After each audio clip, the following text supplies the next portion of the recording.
Okay, today we're making a Micromodule Curado 70, and what we're doing from a functional standpoint is we're taking this reel here, the Curado 70, and giving it the internals of this reel. Now this is a Shimano Engetsu, and when you order your parts, we'll get into this later, you have to make sure you order very specifically from this reel. There are a few different versions of this, but this is the Curado 70 framed version of the Engetsu, and there's a couple benefits that you get from this. There's the Micromodule gears in here, and it's got a Clicky drag as well. So there are a couple of little things, like this has got a thicker side plate here, a thicker aluminum side plate, so it's a little bit more robust and a little bit, I guess, smoother. I don't really like that description, but it's got that.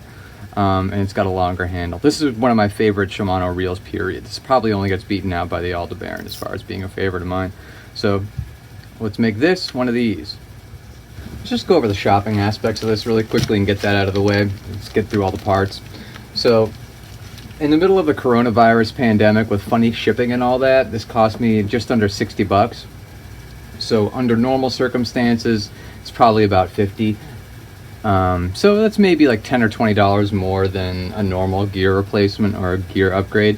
So I got them from Plaid, and this is very important. You need them from the 17 Shimano Engetsu 100 HG, and you need parts 34 through 42, all inclusive, and 64.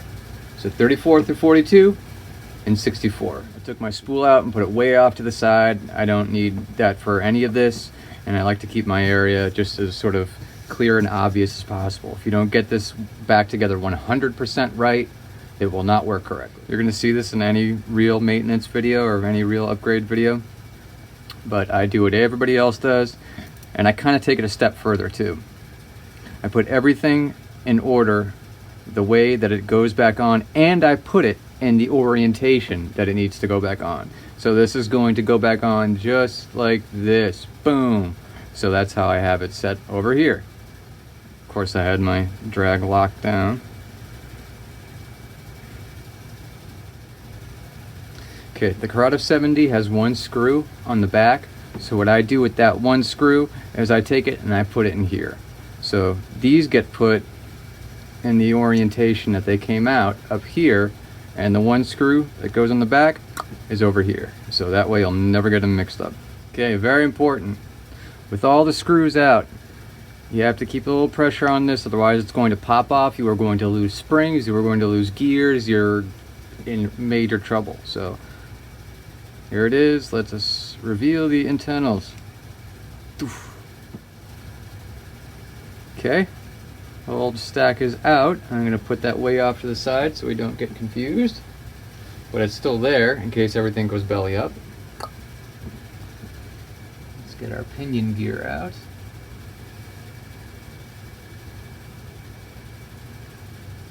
This is something you want to be really careful with because this whole area is a little bit fiddly. And if one of these springs pops off and goes onto the floor, you're going to be spending 18 hours looking for it. Our new pinion gear is in place. Probably under normal circumstances, I would give some of this stuff a little bit of a clean, but it's only 2 or 3 months into the fishing season, and I already cleaned this stuff back in January, so really it's not as dirty as it looks. There's a little bit of carbon residue left over, but it's really honestly not that dirty. And goes our main gear assembly.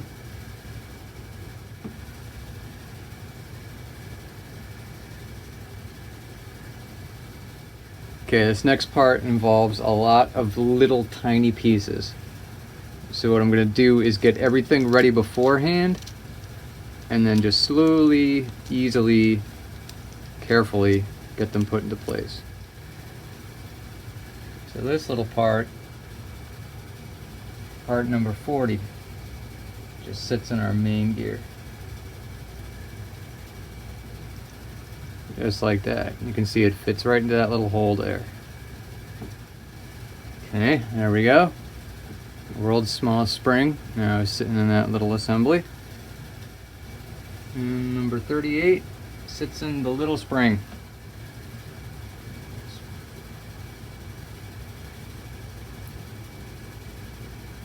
That on top there. Number 35 here is going to go grooves down.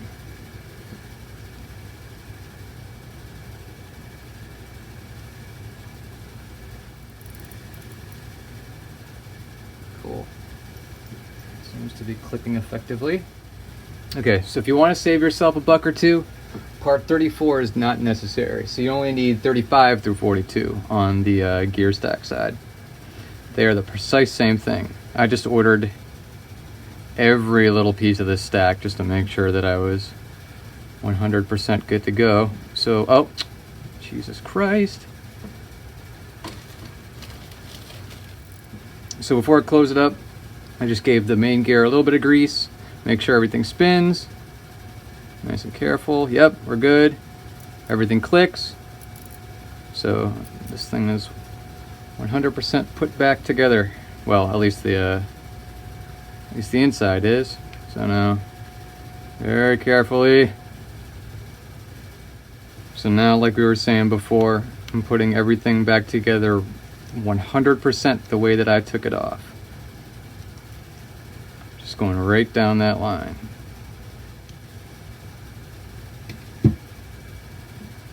Alright, we're back together. It's got the internals of an Engetsu now. Everything seems to be, yep, and I can hear the little drag clicker doing its thing.